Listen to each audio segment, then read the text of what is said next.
Deus quer dar-te o muito que necessitas e não o pouco que... Vamos dizer todos? Deus quer dar-te... Mais. Mas vocês foram à escola, não sabem ler? Vamos lá repetir outra vez. Deus...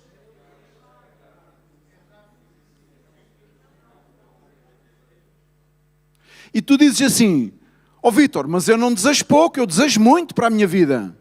Ok? A questão está em saber aquilo que desejamos muito para a nossa vida, se é aquilo que é o mais importante para a nossa vida. Aquilo para nós muitas vezes é o muito, para Deus é pouco, ou até às vezes quase nada, ou nada. Mas para nós é muito. Mas às vezes aquilo que é para nós pouco é o muito que Deus tem para nós. Nós temos é que aprender a receber o pouco de Deus na nossa vida. Amém? Isto não é fácil. Eu sei que não é fácil entender, ou seja, não é fácil assimilar. Mas a Bíblia diz lá em Ageu que esperastes muito, mas recebestes pouco. Porque às vezes nós semeamos e organizamos e orientamos a nossa vida no sentido de sermos muito abençoados. A nossa vida ser muito privilegiada de bens e de recursos. Mas muitas vezes isso vem a ser pouco. Porque a nossa alma é como um leão que tende sempre a querer mais e mais para se saciar. E por isso é que a única coisa que pode saciá-la é a presença do Deus vivo no nosso interior por meio do seu Espírito Santo. A única coisa que pode saciar essa sede infindável que a nossa alma sempre tem. Deus dá segundo a sua vontade. 1 João, capítulo 5, verso 14. Esta é a confiança que temos com Ele, que se pedirmos alguma coisa, segundo a sua vontade, Ele nos ouve. Eu creio que muitas vezes deveríamos atentar para este versículo bíblico, e há outros, mas este fundamentalmente, 1 João, capítulo 5, verso 14 diz: e esta é a confiança que temos para com Ele. Para com Ele, para com quem? Para com Deus, para com Jesus. Amém? É a nossa confiança que temos com Ele. Então qual é ela? É, se pedirmos alguma coisa, Ele vai nos dar com toda a certeza. Não. Olha o que diz o versículo. Se pedirmos alguma coisa segundo a sua vontade... Aqui está o segredo das orações não respondidas. Aqui está, muitas vezes, o desespero, o desalento, a frustração de tantas e tantas pessoas que oram por isto, oram por aquilo e oram por outro e nunca se ouvem uma resposta de Deus na sua vida. Pedistes muito, mas eis que veio a ser pouco ou nada. Porquê? Porque aquilo que pedistes foi para vosso deleite. É o mesmo que dizer, foi para vosso prejuízo. E como era para vosso prejuízo, e eu sou um Deus bom, eu sou um Deus justo, sei o que melhor vos importa e melhor é para vocês, então eu não respondo a essas orações. Eu já as conheço, porque eu, antes que vocês abram a boca, eu já sei quais são as petições do vosso coração. Então temos que entender que Deus dá segundo a sua vontade. Por isso é que muitas vezes eu desejo o melhor, muitas coisas para mim. Mas não quer dizer que seja o que mais necessitas. Por isso é que Deus quer dar-te o muito que tu necessitas, não é o muito que tu queres. É o muito que tu necessitas. Não é pouco, Deus não quer dar-te pouco. Deus quer dar-te muito, mas é o que necessitas. E quer negar-te o pouco que tu desejas, ou esperas, ou achas que é importante para ti. O pouco. Porque nós, seres humanos, contentamos-nos com ter um pouco, às vezes. Tendo em conta que desconhecemos as infinitas riquezas que Deus tem para nos dar.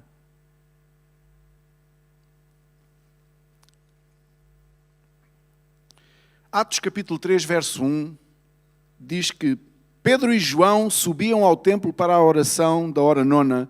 Era levado um homem coxo de nascença, o qual punham diariamente à porta do templo, chamada Formosa, para pedir esmola aos que entravam.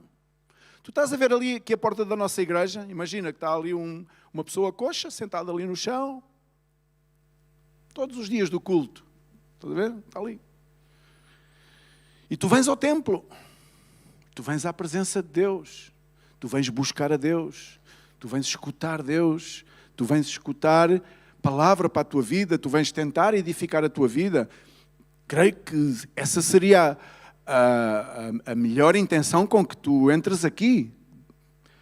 Que não haja outras intenções, porque o facto de nos congregarmos aqui tem a ver com isso, não é?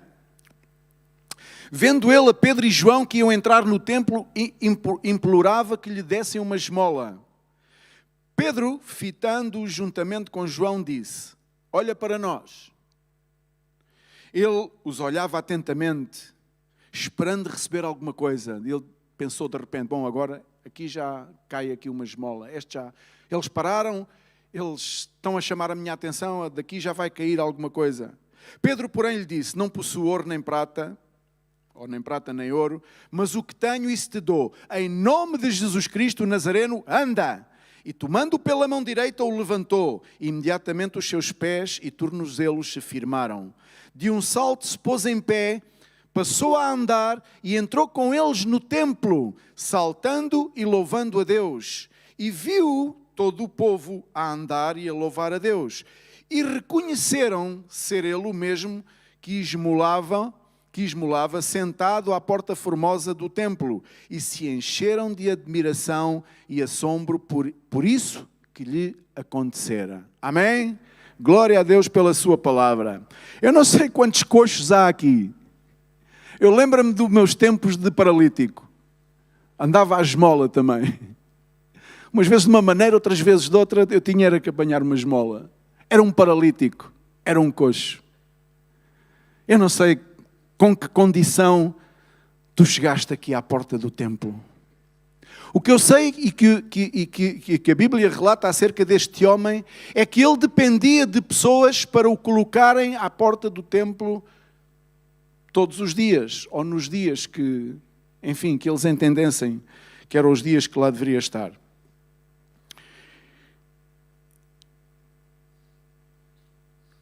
Para quê? Qual era a perspectiva? Para que ele pudesse pedir e receber a esmola.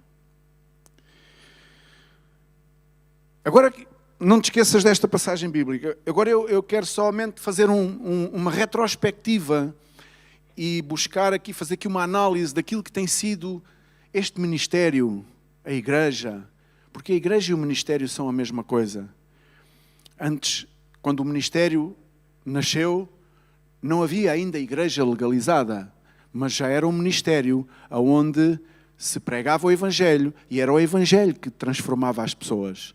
Portanto, antes de tudo mais, a palavra de Deus já estava no princípio de todas as coisas deste ministério e da igreja, já era a palavra de Deus, já era o Espírito Santo que fazia a obra.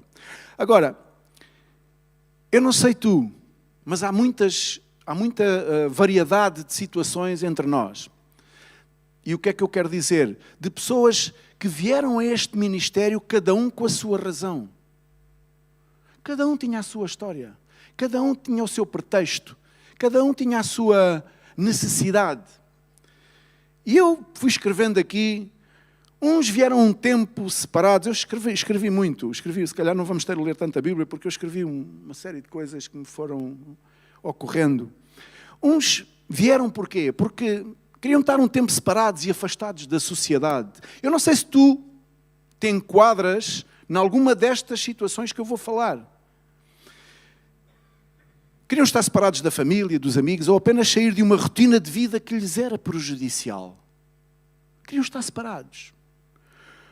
Outros vieram porque estavam a fugir da sua própria sombra, fugindo do passado, fugindo das consequências dos seus próprios atos. Não sei se há aqui alguém nesta situação que veio a este ministério porque estava a fugir da sua própria sombra, do seu passado, do seu presente naquele então. A fugir porque, na verdade, não tinha outra solução. Fugia das consequências que sabia que tinha que arcar, mas que não queria levar sobre si essas consequências. Tudo aquilo que nós fazemos tem uma consequência. Tudo. O de bom e o de menos bom. Todas as situações com que tu te defrontas na vida e tomas uma decisão, isso vai gerar uma consequência. Não sei se viestes aqui ou se viemos aqui somente porque não suportávamos a vergonha da nossa realidade e da nossa nudez perante os demais. E o sentimento de fracasso levava-nos a recorrer à porta que estivesse aberta e mais acessível. E qual era ela? Este ministério. Aqueles que têm sempre a porta aberta. Aqueles que não me pedem recursos, que não me pedem uma moeda em troca, uma contrapartida. Não sei se algum de nós veio por este motivo. Porque, na verdade, nos sentíamos envergonhados e desolados. Ou até mesmo, se calhar, porque viemos porque não conseguimos ter uma base de sustentação para a nossa sobrevivência.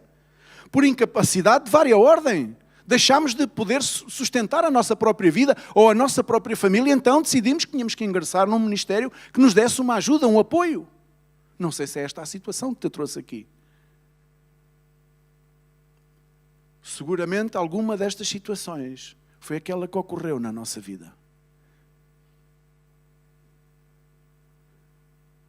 Outras vezes, viemos aqui, sabes porquê? Porque viemos quase coercivamente, quase que obrigados. Porquê? Porque fomos trazidos ou demovidos a entrar por esta porta pelas autoridades, porque não tínhamos alternativa, pois vimos inclusive a pagar a nossa dívida à sociedade, aqui, por os nossos atos, maus atos lá fora. Não sei se há aqui alguém nesta situação. Poderá haver, poderá ter havido e ainda poderá vir a haver. São situações que provavelmente nos fizeram vir aqui. Mas por último, não querendo esquecer desses também, ou desta situação, creio que muitos vêm a este ministério não porque são também eles o testemunho da grande misericórdia de Deus, que a tantos homens e mulheres que estávamos destinados a sermos estéreis, estávamos destinados a ser estéreis. Muitos de nós. Nos deu o Senhor a oportunidade de gerar filhos e filhas que nasceram aqui. É outra situação. E aqui eu sei que há alguns. Não tantos quantos desejaríamos, mas há alguns. De pessoas que já nasceram neste ministério. Porque um dia Deus moveu-se na misericórdia de alguns homens, de algumas mulheres que também estão neste ministério. Que eram destinados a serem estéreis, ou mais grave ainda, estavam destinados provavelmente a gerar filhos e a abandoná-los. Mas o Senhor moveu-se em misericórdia e nos trouxe aqui. E aqui geramos os nossos filhos. E aqui estão os nossos filhos também para conhecer a Deus e poder servi-lo. E esta é outra situação. E esta eu não ponho em causa se está aqui alguém ou não, porque eu sei que está. Pessoas que estão aqui nesta situação. E portanto, seja qual seja a situação, seja qual seja o motivo pelo qual estás neste ministério, estás nesta igreja, pertences a este povo, pertences a esta tribo, a esta nação, a esta micro-sociedade que somos nós, porque somos uma micro-sociedade dentro do resto da sociedade, seja qual seja o motivo que te trouxe aqui, nunca te esqueças que a misericórdia de Deus foi aquilo que te deu a oportunidade de estares aqui nesta manhã. Seja qual seja a situação.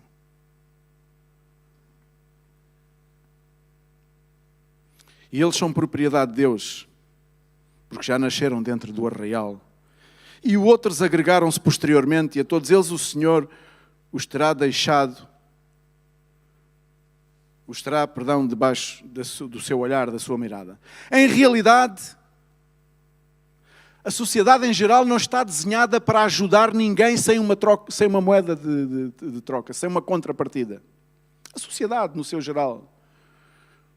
Fazem muito boas obras, mas no fundo, não estão preparados para ajudar ninguém sem uma contrapartida, para prestar um auxílio. E nós, na grande maioria que aqui estamos, quando precisamos de ajuda, já não tínhamos moeda de troca para pagar esse auxílio. E foi por isso que viemos até aqui.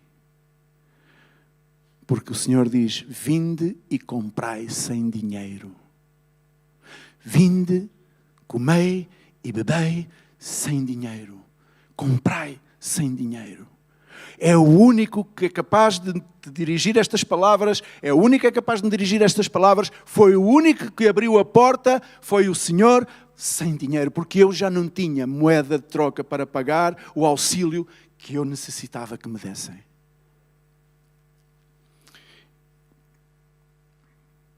E então resolvemos entrar neste ministério.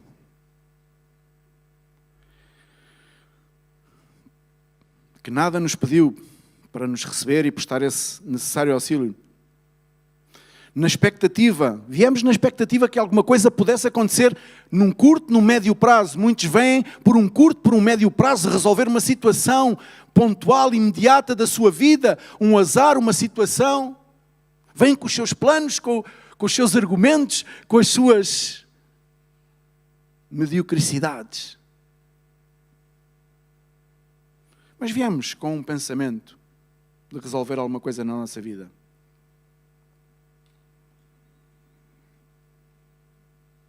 E alguns de nós chegamos a pensar ao final de algum tempo, algum transcurso de tempo, chegamos a pensar, ok, esta poderá ser para mim uma saída para a minha vida, para a minha família, uma sustentação para eu poder viver. Sim, porque aqui há uma coluna, que é a quarta coluna do ministério, que é a economia do reino, e essa coluna vai sustentar a minha vida, a vida da minha família, porque aqui essa coluna sustenta economicamente este ministério e todos aqueles que aqui vivem.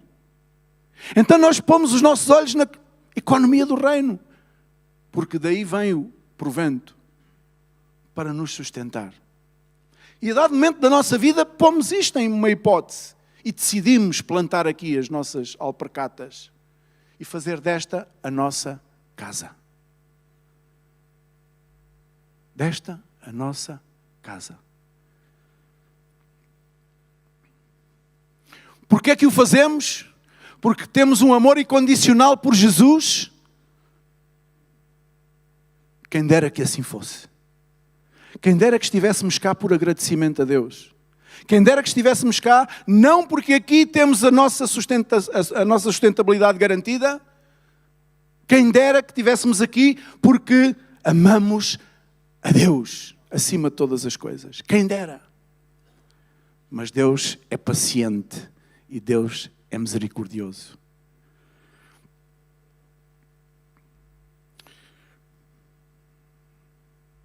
No fundo, a maioria de nós, quando ingressámos neste ministério,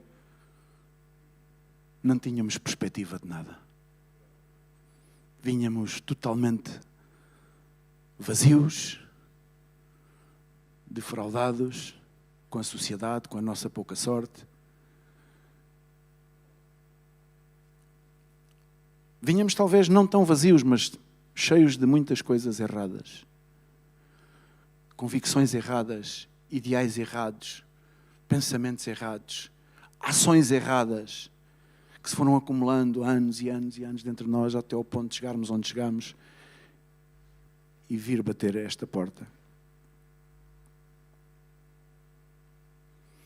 E não trazíamos grandes perspectivas, alguns de nós. No fundo, não trazíamos. Nem sabíamos bem, quando entramos pela primeira vez neste ministério, nem sabíamos bem onde é que estávamos a entrar. Pensávamos que íamos para uma clínica. Sim, podemos entender que é uma clínica de tratamento. Mas o médico é aquele a quem chamam o médico dos médicos. O médico dos médicos. Aquele que cura todas as enfermidades, aquele que cura as principais enfermidades humanas que são dentro do nosso interior. E nós vinhamos, tal como o povo lá em Ageu, tipo a apainelar as nossas casas e tal, vinhamos a recompor a nossa vida. Nem sabíamos nós onde é que estávamos a meter os pés. Eu falo em primeira mão. Eu não fazia ideia. Não fazíamos ideia. E infelizmente, e aqui é que é o grave da situação, no meio disto tudo, ainda hoje, passado tantos anos, há pessoas que conhecem o ministério há tantos anos e ainda não sabem aonde é que estão.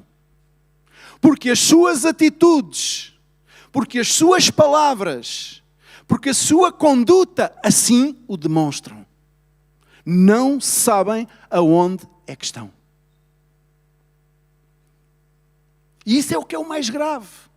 Que nós não soubéssemos quando ingressamos, quando entramos, quando demos o passo. Sim, mas que não o saibamos hoje, passado não sei quantos anos. Isso é que eu não consigo entender. Eu não consigo entender.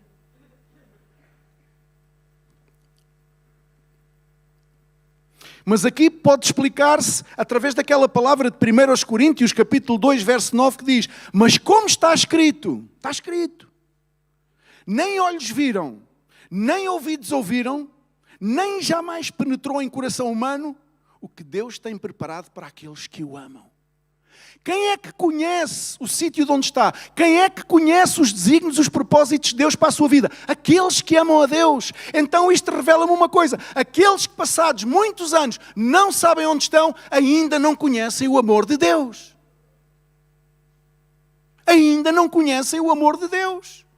Porque se conhecessem o amor de Deus, se amassem a Deus, então, conforme a palavra diz que o que Deus tem preparado para aqueles que o amam. Ou seja, os que não o amam não sabem qual é o propósito, mas aqueles que o amam, Deus revela qual é o propósito. E aqui está o drama da situação. Daí que vemos à nossa volta e assistimos diariamente tantas vezes a reações e a palavras de pessoas que passados tantos anos têm reações e palavras que são inconcebíveis. Não são esperadas por alguém que está no povo, no arraial, que veio cá pela sua razão. Não importa agora aquelas razões todas que eu disse, porque é que viemos ou deixámos de vir, não importa. O que é importante é que Deus abriu-te uma janela, abriu-me a mim uma janela, uma porta de oportunidade. E eu tenho que aprender a conhecer a Deus dentro desta tribo, desta nação, deste povo, deste ministério. Porque aqui o Rei é o Senhor Jesus. Tudo demais do passado é para trás. Eu não posso viver segundo o meu passado, eu tenho que viver segundo a perspectiva que Deus tem para mim lá mais à frente, para o meu futuro. E há pessoas que vivem no passado.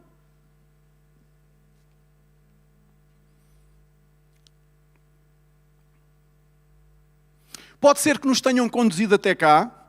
Pode ser que tenhamos ouvido falar de alguém e viemos. É o meu caso. Eu ouvi falar e vim. Ninguém me trouxe. Não foi como aquele paralítico que tiveram que subir a casa, ao telhado da casa, abrir lá um buraco pelo telhado da casa e descer até onde estava Jesus. Ninguém me trouxe. Eu vim com as minhas pernas. Mas há pessoas que foram trazidas a este ministério. Ok, não há problema. E até pode ser que tenhamos nascido cá, como já falámos. Ou nos trouxeram, ou viemos, ou nascemos cá. Ou fomos transladados. Não. Acho que não está aqui alguém que tenha sido transladado. Penso que ainda não estamos nesse nível de espiritualidade. Ainda não temos esse tipo de... De uma forma ou de outra, o importante é sabermos que neste ministério encontramos uma porta aberta e entramos sem ser questionados, nem julgados pelo nosso passado, nem nos pediram uma contrapartida.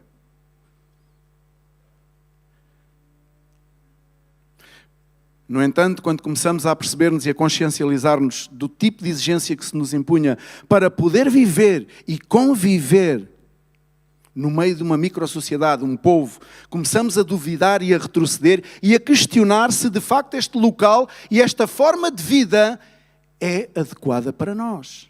Chegando muitas vezes ao ponto de reclamarmos com toda a nossa ira e de querermos inclusive alterar as regras do jogo por não estarmos dispostos a sujeitar-nos àquilo que já está estabelecido desde há muito tempo. Como se viéssemos inovar alguma coisa e pôr em causa alguma coisa. É assim, às vezes começamos a retroceder. Passado alguns anos, começas a ver o irmão e a irmã a dar passos para trás. Aquilo que eu pergunto é, alguma vez esteve a dar passos para a frente?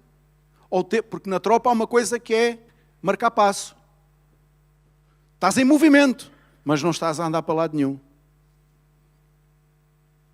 Eu fiz isso algumas vezes na tropa.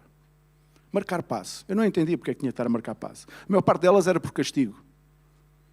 Agora vamos para a parada, marcar passo. Para aquecer os músculos. E isso faz esta situação de que começamos a retroceder quando começamos a ver que nos exigem isto, nos pedem aquilo, que nos, enfim, que é suposto termos algum tipo de responsabilidade e de responsabilização sobre as coisas, começamos a dar passos para trás e, espera aí, isto não é bem assim, isto não é para mim. Eu não estou disposto, eu não estou disposta a isto. Parem lá, isto é um ataque, é uma perseguição. O que é que estão a tratar de fazer comigo e com a minha família, com a minha vida, com os meus filhos? Isto é uma perseguição. Alguns vieram cá, já falámos antes, pela própria sombra, com medo da própria sombra. E hoje ainda vivem no ministério, a olhar para a esquerda e para a direita e para trás, porque estão duvidosos do sítio de onde estão. Duvidam que Deus está no controle. Então desconfiam disto e daquilo e do outro e põem tudo em causa. E tudo são ataques. É tudo ataques.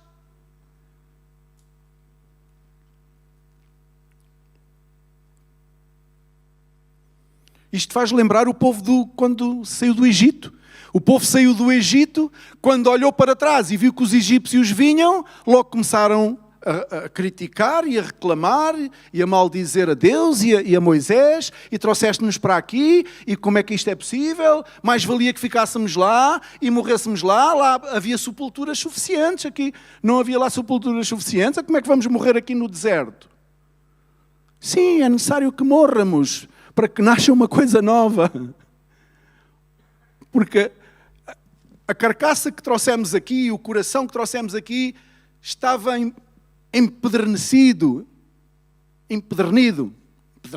não sei como é que se diz. Como é que se diz? Empedrado? Não, empedrado está ao chão. Quando mete... Empedernido, não é? Empedernido. Glória, pelo menos parece que estão um bocadinho atentos. Está? Uns quantos estão atentos. Ok, glória a Deus, já fico satisfeito. Estão aqui? Isso é o Luís que pergunta. Mas faz lembrar os arrazoamentos e as questões do povo quando saiu do Egito. Não se dando conta de que a mão de Deus estava a guiá-los e estava a protegê-los. Agora vamos voltar ao paralítico. Já se tinham esquecido do paralítico? Pois é, ele ainda é coxo. Ainda é coxo. Ele só tinha uma opção para sobreviver. Era ser levado diariamente do templo para pedir esmola. Mas eu não creio que na sua vida houvesse lugar a haver muitas reclamações e muitas queixas. Sabes porquê? Porque se ele reclamasse muito e se queixasse muito, aqueles que o levavam deixavam de o levar. Nós, no ministério, é diferente. Nós já estamos aqui há alguns anos, há algum tempo, e já podemos reclamar por tudo e por nada. Provavelmente aquele homem que dependia que o agarrassem e o pusessem lá para ele pedir esmola, não reclamava tanto como nós reclamamos. E nós reclamamos muito. E, mais grave, sem razão. De que se queixa o homem? Pergunta ao Senhor. O homem que se queixa do seu próprio pecado. Responde logo a seguir. Então, vamos tendo alguém que nos ouve as nossas queixas. Claro que vamos tendo. Claro que há sempre um responsável, um líder, um irmão, uma irmã, que está aí a levar com as reclamações, plim, plim, plim, plim, plim, plim, plim, com o nosso descontentamento, com a nossa ira, com o nosso mau caráter, mau feitio, com o nosso desgoverno interior. E estamos ali, ringa, ringa, ringa, ringa. E vamos reclamando, e vamos contendendo, e vamos murmurando. E não há problema, porque vamos tendo sempre alguém com quem o fazer. O problema não é esse. O problema é que aqueles que semeiam na crítica, na murmuração e na queixa estão a semear mal para a sua própria vida. Já para não falar aquilo que estão a provocar àquela pessoa. Mas aquela pessoa é um servo de Deus, é uma serva de Deus. Tem que ouvir. E ouve. E enche o bandulho com tantas e tantas coisas, às vezes, disparatadas, ditas por pessoas que ainda não sabem onde é que estão. Este é o verdadeiro. Ainda não sabem onde é que estão. Cuidado quando passamos muito tempo a criticar e murmurar. Apesar de nos possam continuar a ouvir, estaremos a semear algo tremendamente negativo para a nossa vida. Algo danoso e ruinoso. E esse não era... Mas o plano de Deus para aquele homem não era aquele. Porque aquele homem era paralítico. Mas nós vimos que ele, na visita daqueles dois homens ao templo, a partir daquela altura, a sua vida mudou. E porquê? Porque ninguém está destinado a ser um miserável.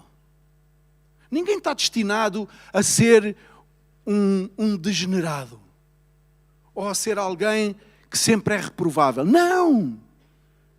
O problema está se nós nos acomodamos. Tal qual, se calhar, aquele homem paralítico a dado momento. Porque ele, atenção, ele era paralítico desde nascença. Ele não sabia o que era não ser paralítico. Então tu imaginas que ele estaria, passados cerca de 40 anos...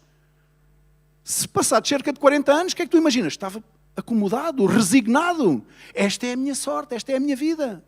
Mas ele não sabia daquilo que estava prestes a acontecer.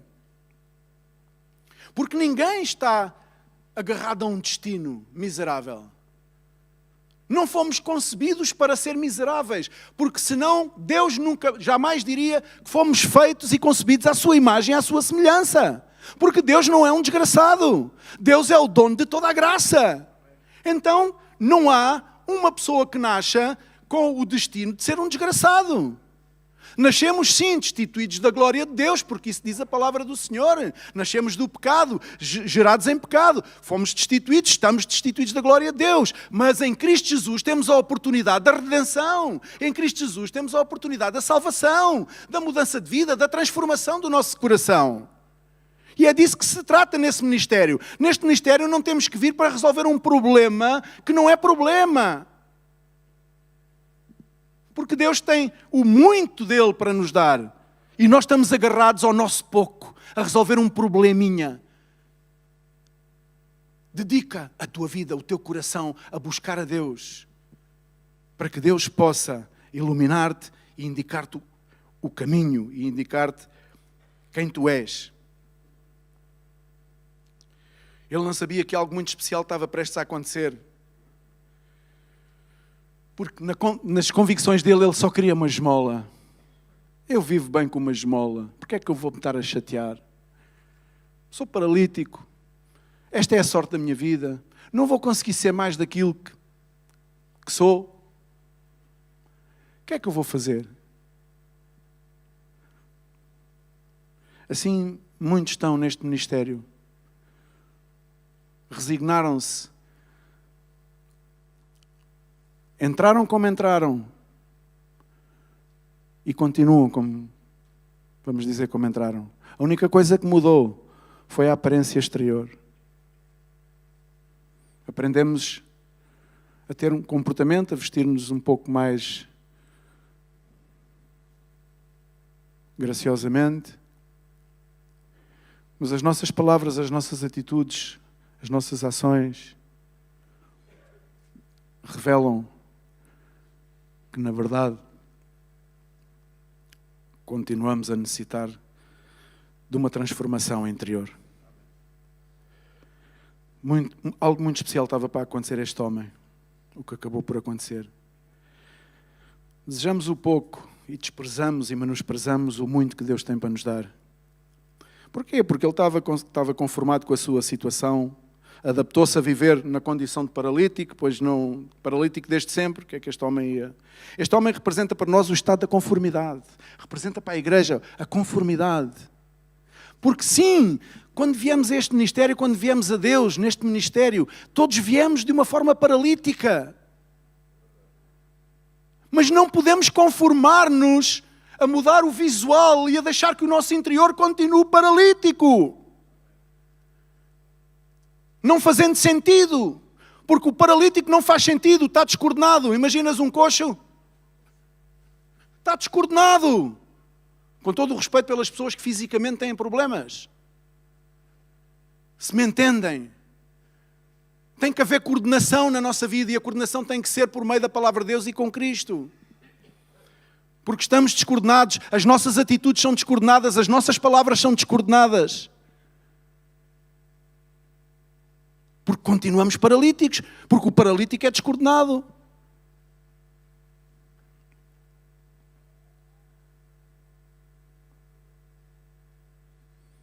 Ele provavelmente estaria convencido que iria viver todo o resto da sua vida dessa maneira. É assim que tu pensas? Que vais viver dessa maneira o resto da tua vida?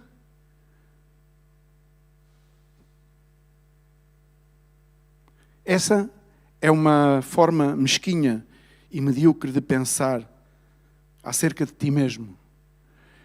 Eu convido-te a que tu possas ter um pensamento mais para além disso. Que saias mais para além da tua paralisia. E que possas entender que em Cristo Jesus tu te levantarás. Em Cristo Jesus tu te levantarás. E ninguém pode parar. E ninguém te pode sustentar. E ninguém poderá fazer com que tu retrocedas. Porque em Cristo Jesus somos mais que vencedores. Primeiramente sobre nós mesmos, sobre as nossas paralisias. Temos que ser vencedores sobre as nossas próprias paralisias internas. Que nos bloqueiam, que nos fazem viver bloqueados.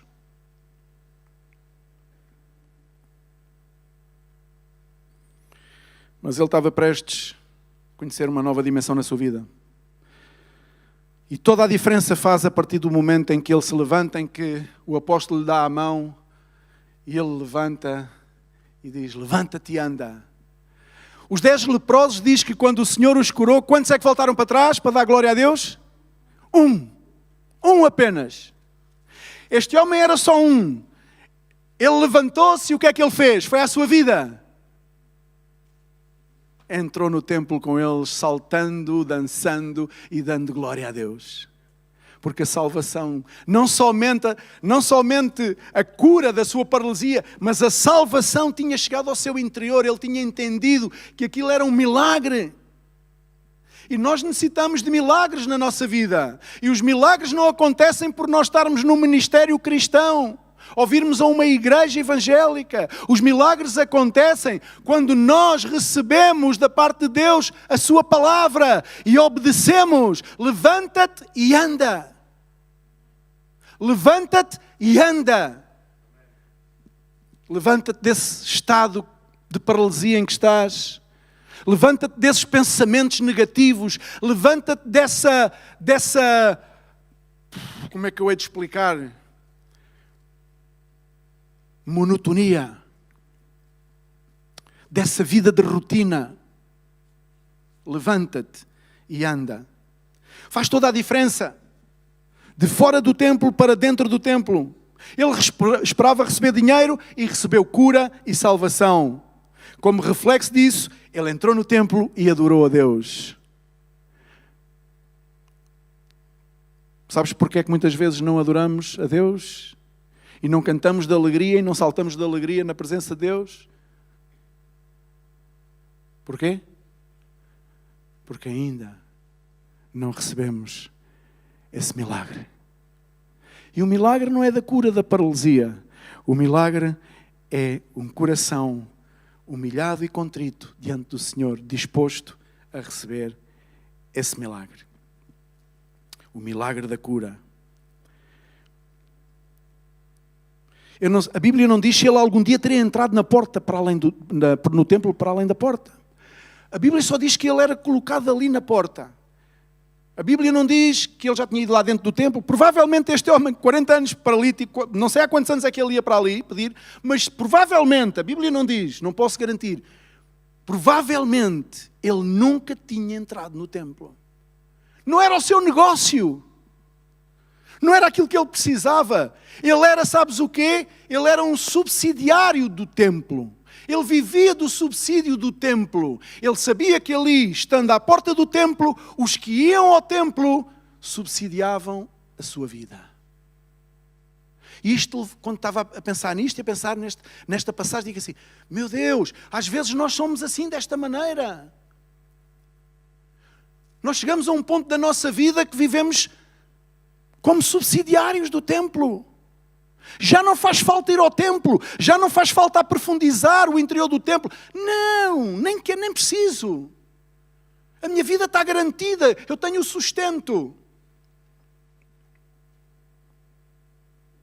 E esquecemos-nos da relação e de priorizar a nossa relação com Cristo. E isso é entrar no templo, entrar no lugar santo. Entrar na presença de Deus. Que foi o que este homem fez quando recebeu aquele milagre.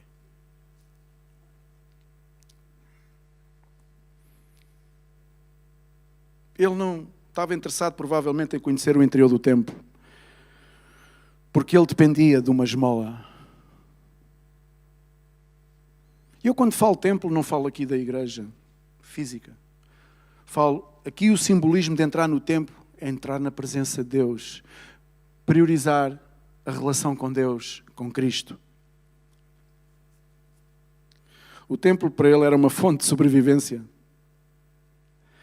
porque os que se deslocavam lá para adorar a Deus eram os que lhe davam a esmola.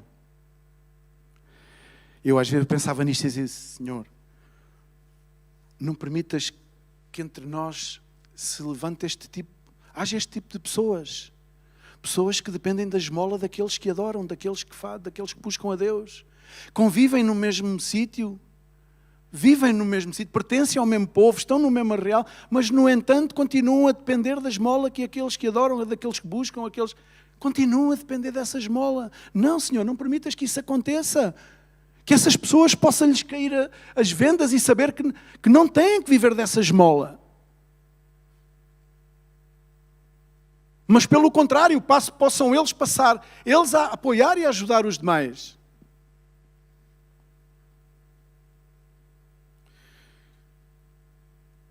Deus tem-nos prometido uma vida em abundância, não somente ao alcance de alguns, mas para todos.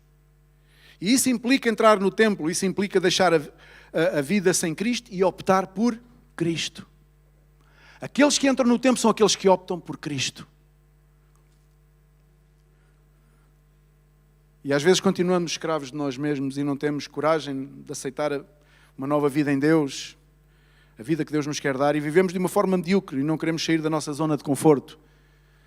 Aqui isto parece um paradoxo, não é? Vida de conforto, mas vida medíocre. Será que isso é um conforto? É o conforto da carne, porque estamos habituados a viver assim e já não estamos para nos chatear. Então torna-se a nossa zona de conforto. Viver fora de Cristo é a minha zona de conforto. Viver a pedir esmola é a minha zona de conforto. Eu sou paralítico, sou mesmo assim, eu nunca me conheci de outra maneira, nem nunca vou ser de outra maneira, então eu prefiro morrer assim. Zona de conforto. O conforto desconfortável. Porque é muito melhor viver com Cristo do que viver sem Cristo. É muito melhor viver no templo, do templo para o templo, como que dizer, viver de Cristo para Cristo e com Cristo, do que viver fora disso tudo e depender daqueles que vivem com Cristo, de Cristo e para Cristo. É muito melhor. E eu espero que Deus nesta manhã possa tocar o teu coração e saber que não temos que ser paralíticos toda a vida. Não temos que estar prostrados no chão à espera que a sorte nos sorria.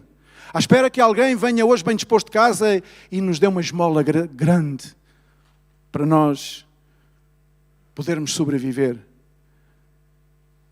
Porque Deus é aquele que é o nosso sustento. O próprio Jesus Cristo é o nosso sustento. Sim, temos que trabalhar. Sim, claro, todos temos que trabalhar. Mas isso é comum a todo o ser humano. E aqueles que não querem trabalhar sustentam a sua vida na base, já sabemos, dos negócios ilícitos. Temos essa opção também. Não creio que seja a mais vantajosa. Trabalhar, todos teremos que trabalhar. Mas melhor é trabalhar e confiar em Deus do que trabalhar sem confiança em Deus. Porque diz que a mão do Senhor, em Isaías 59, verso 1, a mão do Senhor não está encolhida para que não possa salvar, nem surdo o seu ouvido para que não possa ouvir. Mas as vossas iniquidades fazem separação entre vós e o vosso Deus, e os vossos pecados encobrem o rosto de vós, para que vos não ouça. Porque as vossas mãos estão contaminadas de sangue, e os vossos dedos de iniquidade, e os vossos lábios falam mentiras, e a vossa língua profere maldade. E isto é o que nos separa de Deus e de poder viver no templo. Isto é o que nos separa. São os nossos pecados, é a nossa iniquidade, as nossas más ações. É o que nos separa. Assim que muitas vezes nos têm dado a mão para que nos levantemos e caminhemos, para sairmos dessa dependência viciosa e desse espírito de vitimização. O espírito de vitimização, eu e a mim, não, ninguém me ajuda, ninguém me dá, eu sou sempre eu sacrificado. Espírito de vitimização. O qual normalmente depois até utilizamos para tirar partido da boa vontade dos outros. Fazemos-nos de vítimas para tentar sacar alguma coisa dos irmãos. Não vês que eu sou uma vítima? Arregaça as mangas, levanta a tua cabeça, põe-te a contas com Deus e segue em frente, porque o Senhor é contigo. Não te vitimizes. Ou então negas toda a palavra que diz que és mais que vencedor em Cristo Jesus. Não te vitimizes. Que estejamos aqui para nos apoiar uns aos outros, certo. Que estejamos aqui para nos impulsionar uns aos outros, certo. Mas vitimizar-nos para tirar partido dos demais, não. Negativo. E este homem aproveitou a oportunidade que lhe foi dada. Tens tu aproveitado as oportunidades que têm sido dadas? Tu saberás. O que é que tens feito com as oportunidades que o Senhor tem colocado à tua frente? Para que tu te levantes do chão dessa postura caída, dessa postura de desânimo, dessa postura de vitimização, dessa postura de vergonha, dessa postura enfim, para não... Há palavras que eu prefiro não dizer. Porque todos nós estamos sujeitos a isso. E temos que lutar, todos nós temos que lutar todos os dias para não cair nesse espírito de vitimização. E cair ao chão. E depender da gracinha dos outros, da graça dos outros. Oh, dá-me, faz-me, acontece-me isto, aquilo e o outro. Não! És tu uma forma de acrescentar? És tu um potencial em Cristo para acrescentar, para ajudar? Ou tu contentas-te em ir à loja e fazer negócios? Contentas-te em andar num caminhão e fazer negócios? Tu achas que o teu chamado a este ministério foi para vir fazer negócios? Porque muitos, creio que pensam isso, que fazem bons negócios e que estão justificados. Tremendo erro. Os negócios são importantes, mas mais importante que os negócios é a tua relação com Cristo e a tua confiança em Deus. Devemos ser mais honestos e leais connosco próprios, com os demais e com o Senhor. Porque disso depende, dessa lealdade e dessa honestidade, depende que Deus estenda a sua mão para nos vir sacar. Porque se não formos leais e honestos, Deus vai esticar a mão e nós nem vamos vê-la esticada. Nós nem vamos ver a mão de Deus esticada. Pensamos que é por aí alguma outra traição, alguma outra armadilha que nos estão a querer fazer. Deus a esticar-nos as mãos e pensamos que é uma armadilha. Vejam bem. Podem subir o grupo Louvor, sim.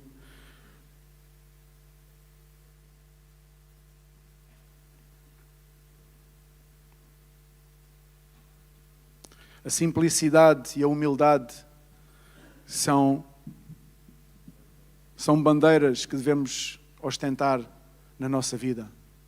A simplicidade e a humildade. E este homem era um homem simples, um homem provavelmente humilde, pois não tinha grandes recursos, não tinha grande coisa que ostentar ou que se orgulhar.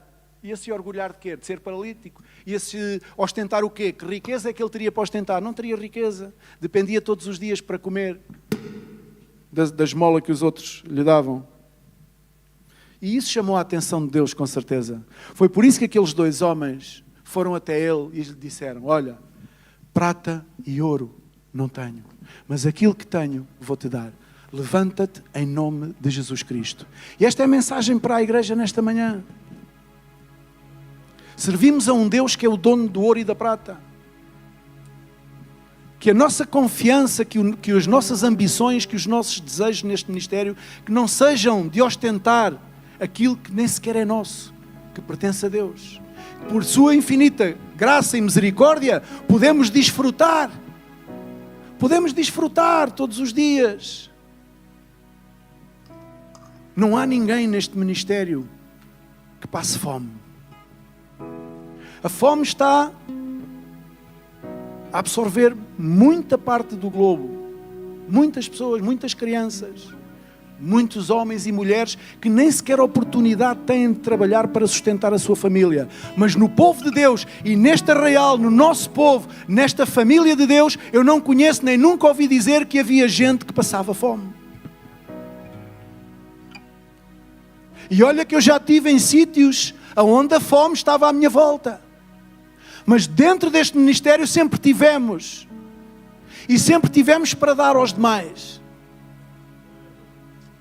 Sabes porquê? Porque temos um Deus que é dono do ouro e da prata. Mas aquilo que devemos privilegiar não é a busca do ouro e da prata, é a busca de uma relação com Deus.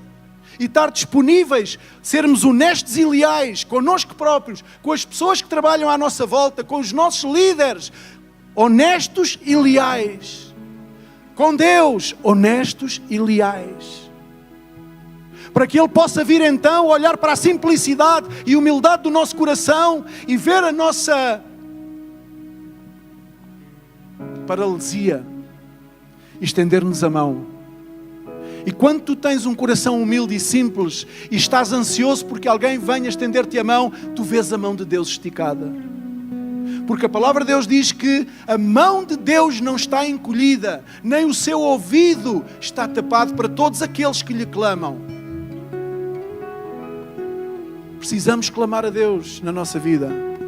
Precisamos estar despertos para ver que Deus está a tentar esticar a sua mão. E não pensarmos que é mais uma armadilha, não pensarmos que é mais uma trampa, que é mais uma situação desfavorável para a nossa vida. Não! É Deus que nos quer levantar desse sítio onde nós estamos acomodados, confinados, resignados, destinados, segundo nós mesmos, destinados à miséria. Não estamos destinados à miséria. Vivemos num ministério que viemos cá miseravelmente. Mas aqui Deus tem promessa e tem palavra de vitória para a nossa vida. E nós só ficaremos postrados e sentados no chão se nos resignarmos e se dissermos: aqui neste sítio é onde eu quero estar. Aí, olha, glória a Deus, foi uma escolha pessoal. Mas a todos aqueles que levantam a sua mão quando Deus estica a sua, a todos eles, Deus saca-os daí. E este é o convite nesta manhã, a que tu possas levantar a tua mão aos céus e dizer: Senhor, tu conheces a minha paralisia, tu conheces onde é que eu cocheio, de que perna é que eu cocheio, tu conheces qual é a área da minha vida que não se endireita, qual é a área da minha vida que não consegue ser sanada, que não consegue ser curada, qual é a área emocional, sentimental, física, tu conheces, Senhor. Inclina o teu rosto, inclina, não perante mim, mas perante o Deus de toda a glória, o Senhor desta palavra. Inclina o teu rosto. E se tu nesta manhã que estás aqui sabes que há uma área da tua vida em que tu és paralítico, digamos assim, em que tu estás deficiente, em que tu não consegues sanar, curar, transformar, e que te sentes, por causa desse mesmo motivo, te sentes mal, te sentes deslocado neste ministério, sentes que não faz sentido. Se tu queres nesta manhã dar um sinal a Deus, Deus está a esticar a sua mão para ti e está a pedir que tu levantes a tua mão direita. A mesma coisa que fez este paralítico.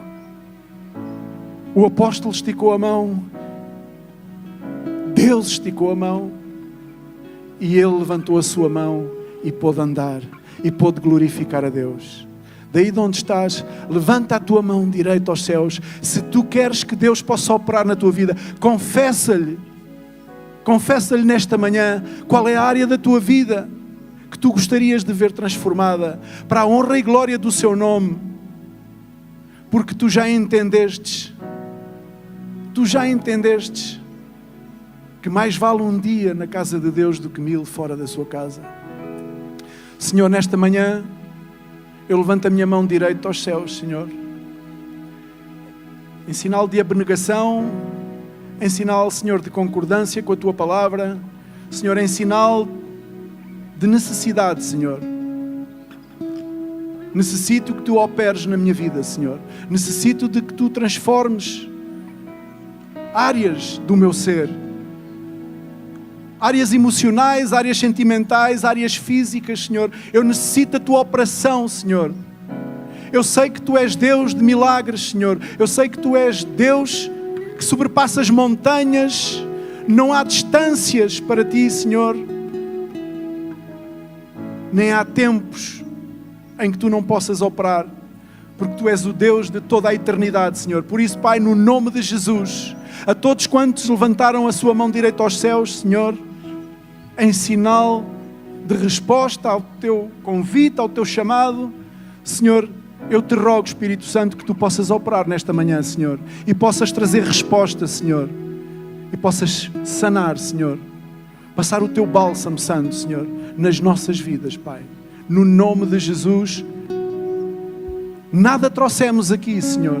Nada temos para Te apresentar a não ser o nosso pecado, a nossa maldade, Senhor, a nossa insignificância, Senhor. Mas reconhecemos que nada trazendo para a mesa, és Tu, Senhor, quem tudo acrescenta nas nossas vidas. Por isso queremos adorar e louvar o Teu nome nesta manhã, Senhor. Porque és digno de todo o louvor, Senhor.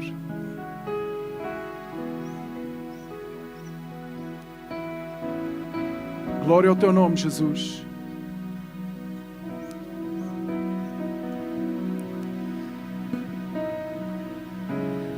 Ei, Jesus, será que é pedir demais?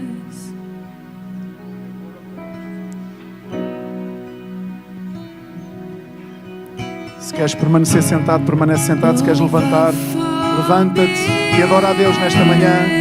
E se ainda não levantaste a tua mão direita e entendes que necessitas que Deus opere algo na tua vida nesta manhã, dá-lhe um sinal e diz: Senhor, ajuda-me, Senhor, socorre-me, Senhor, levanta-me, Senhor, deste lugar onde eu estou, Senhor.